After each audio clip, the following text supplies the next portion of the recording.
Hello guys, कैसे हैं आप लोग। उम्मीद करता हूं आप लोग खुश रहे हो, ठीक रहे हो। तो शुरू करते हैं आज की वीडियो। ठीक है, तो आपने देख लिया होगा आज की वीडियो में जो टॉपिक है वो है इंटेरोगेटिव प्रोनाउन पे।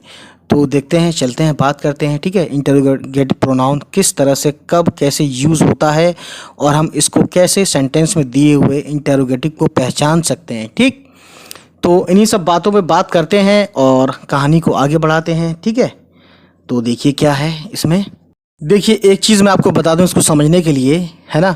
डेफिनेशन वगैरह कह लें या कुछ भी कह लें। देखिए, जब कोई सवाल किया जाए, ठीक है, इंटेरोगेट का मतलब होता है पूछना या सवाल करना। तो इंटेरोगेटिव प्रोनाउन के लिए जब कोई सवाल दिया हो, किसी भी सेंटेंस में कोई भी सवाल हो, है ना, और सवाल के जवाब में, ठीक है, नाउन या प्रोनाउन हो, है ना, सवाल के जवाब में, क्वेश्चन के आंसर में नाउन या प्रोनाउन हो, तो ऐसे सभी सवाली वर्ड्स, है ना, क्वेश्चनिंग वर्ड्स जो हैं को हम इंटेरोगेटिव प्रोनाउन कहते हैं। ठीक, एग्जाम्पल्स ऑफ सेंटेंसेस कुछ देख लेते हैं इसमें। देखिए, जैसे क्वेश्चन है आपका, विच बुक इज़ दिस।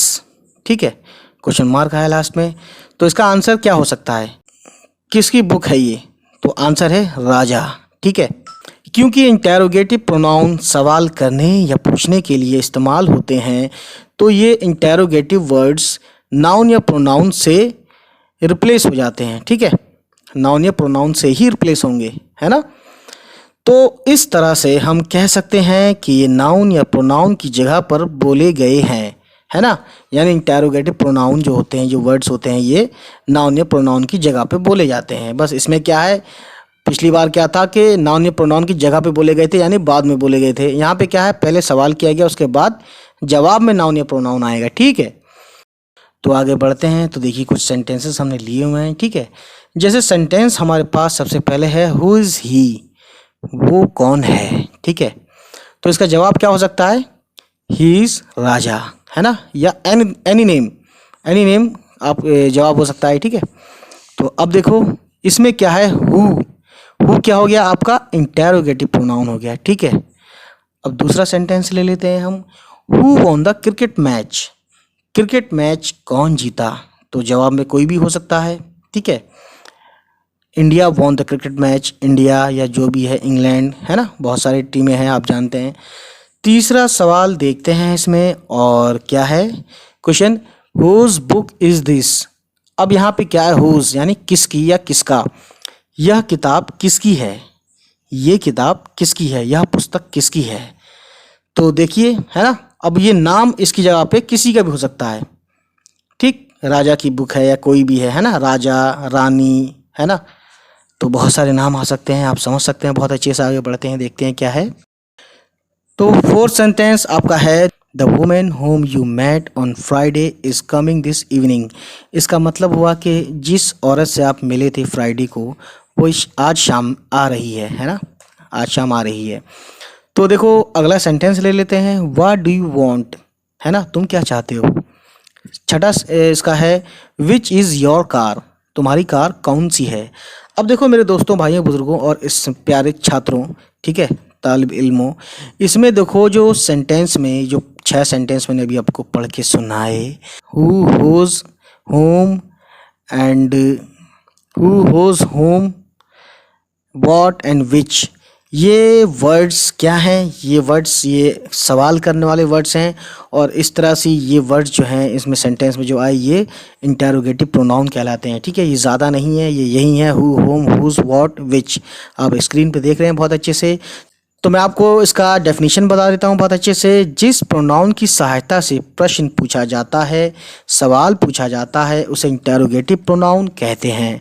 ठीक है, इंग्लिश में इसका आप देख ही रहे हैं, the pronoun used for asking A question is called interrogative pronoun. ठीक है, अब बाकी आपने एग्जाम्पल्स देख ही ली, तो और देखते हैं इसमें क्या क्या है। ठीक है, अब आपको कुछ ख़ास बातें बताने चलते हैं।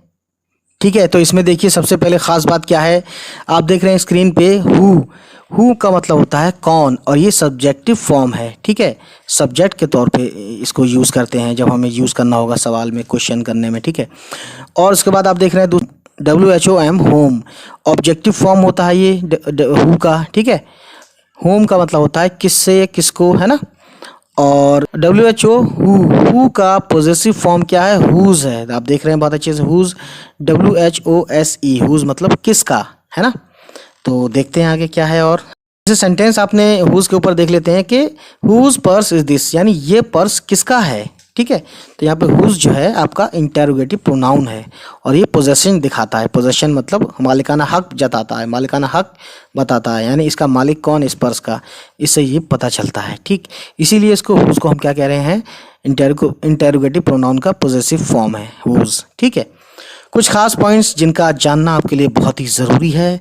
जब सब्जेक्ट का पता करना हो तब हम हु का यूज़ करते हैं। Who is playing in the garden, ठीक है। एग्जाम्पल आपके सामने है। आंसर में मान लीजिए आप कहते हैं Aman, Aman is playing in the garden. तो आपने क्या देखा, आपने ये देखा कि हु जो है इंटेरोगेटिव प्रोनाउन है जिसका हमें सब्जेक्ट जानने के लिए पता करते हैं, ठीक।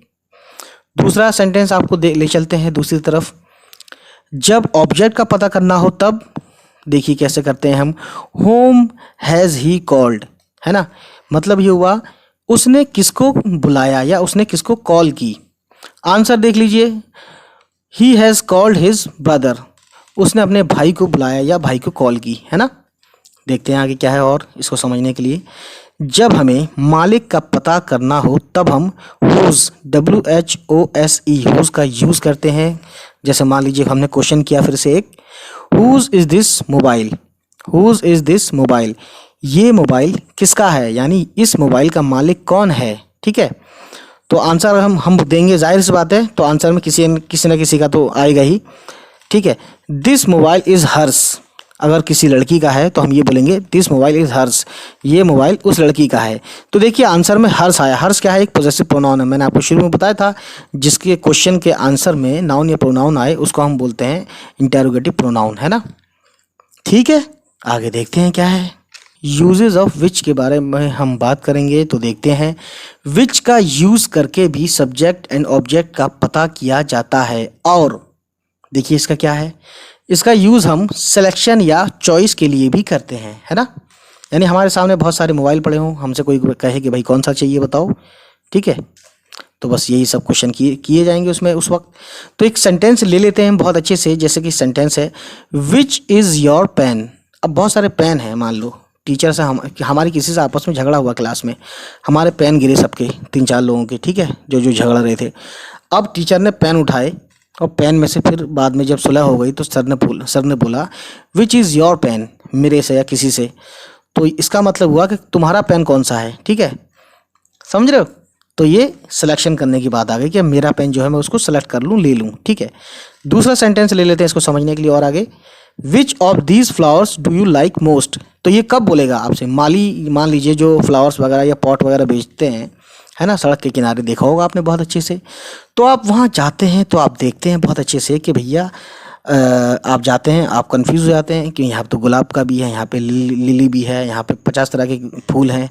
तो वो पूछता है आपसे कि which of these flowers do you like most, ठीक है। तो आप इसका आंसर देंगे भाई गुलाब चाहिए या जो भी चाहिए, है ना, समझ गए आप। तो आगे देखते हैं क्या है। देखिए एक नोट, इंपॉर्टेंट नोट में देखिए दूसरा है, प्रीपोजिशन और होम का रिश्ता क्या है। देखिए हम आपको बताते हैं प्रीपोजिशन और होम के बीच में क्या मामला है। जैसे मान लीजिए एक सेंटेंस है, by whom was the Macbeth written, मतलब क्या है, किसके द्वारा मैकबेथ लिखी गई। तो डियर ये क्वेश्चन जो किया है मैंने, by whom was the Macbeth written, इसका आंसर मैं आपको लास्ट में बताऊंगा, इससे पहले आप बता दीजिएगा, ठीक है। तो देखते हैं, है ना, इसका आंसर जो होगा वो आपको लिखना पड़ेगा, ठीक है। मैकबेथ एक प्ले का नाम है और ट्रेजेडी प्ले है ये, ठीक है, जिसने लिखा था एक बहुत बड़ा इंग्लिश का जो है राइटर रहा है, इनका नाम है, बहुत बड़े राइटर रह चुके हैं, है ना, इंग्लिश के। तो देखो इसमें क्या दिखा, इसमें अब आपको देखते हैं दूसरा क्या है, to whom are you chatting, किससे चैटिंग कर रहे हो, है ना, आप किससे चैटिंग कर रहे हो, ठीक है। तो इसमें देखा आपने कि प्रीपोजिशन प्लस होम, ये आपका रूल है, ये इस तरीके से आएगा। प्रीपोजिशन प्लस हु नहीं होगा, गलत हो जाएगा, ठीक है। अब देखते हैं आगे क्या है।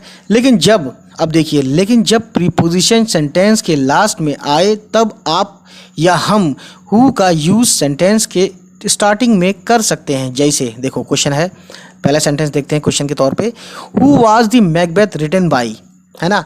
अब यहाँ पे क्या देखा, बाई जो है प्रीपोजिशन है और हु पहले आ गया, ठीक है ना। और देखो मैकबेथ किसके द्वारा लिखी गई, ये इसका मीनिंग था, है ना। तो आपने देखा कि हु जो है पहले आ गया और बाई जो है जो कि प्रीपोजिशन है वो लास्ट में आ गया, ठीक। एक और ले लेते हैं सेंटेंस समझने के लिए, देखने के लिए। Who are you chatting to, आप किससे चैट कर रहे हैं। तो ये एक तरीका था समझने का, करने का। आपको उम्मीद है मुझे कि आपने समझ लिया होगा इसको। तो देखते हैं आगे। अब देखिए व्हाट के ऊपर सेंटेंस है कुछ। व्हाट हैव यू फाउंड, आपने क्या पाया। अब व्हाट के आंसर में क्या आएगा, कोई भी चीज़ आएगी। तो व्हाट जो है किसी चीज़ के लिए भी यूज़ करते हैं पता करने के लिए, ठीक है, आप जानते हैं, है ना। निर्जीव चीज़ के लिए या कोई भी ऐसी नाम पूछने के लिए भी करते हैं, व्हाट इज़ योर नेम, है ना, इस तरीके से। तो आपने देखा, अब आगे देखते हैं क्या है। अब एक और क्वेश्चन है हमारे सामने व्हाट के ऊपर, है ना। व्हाट इज़ योर फादर, है ना। इसका मतलब ये होता है, देखो इसका मतलब ये नहीं है कि तुम्हारे डैड क्या हैं। इसका मतलब, कहने का मतलब इसका सवाल का ये है, आपके डैड क्या काम करते हैं, पेशा क्या है, ठीक है। आंसर में आपके अगर डैड डॉक्टर हैं तो डॉक्टर कह सकते हैं, इंजीनियर कह सकते हैं, लॉयर कह सकते हैं, ठीक है ना। या फिर ट्रैफिक पुलिस भी कह सकते हैं। देखो दूसरा क्या है, विच और व्हाट के साथ प्रीपोजिशन क्या है, इसका रिलेशन देखते हैं।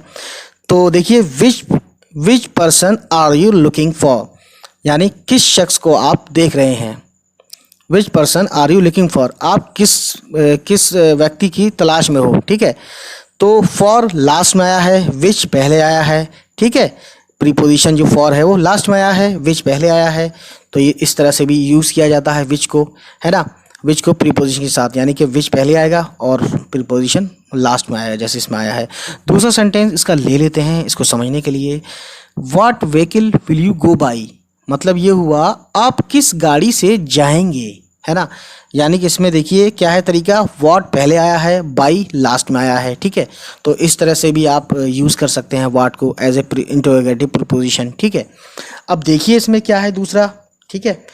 तो और प्रीपोजिशन प्लस विच का यूज़ भी किया जाता है। देखो एक चीज़ और मैं इसमें ऐड कर देता हूँ कि आजकल क्या है, प्रीपोजिशन और विच का भी यूज़ किया जाता है। जैसे एक सेंटेंस आपको समझाने के लिए बताता हूँ।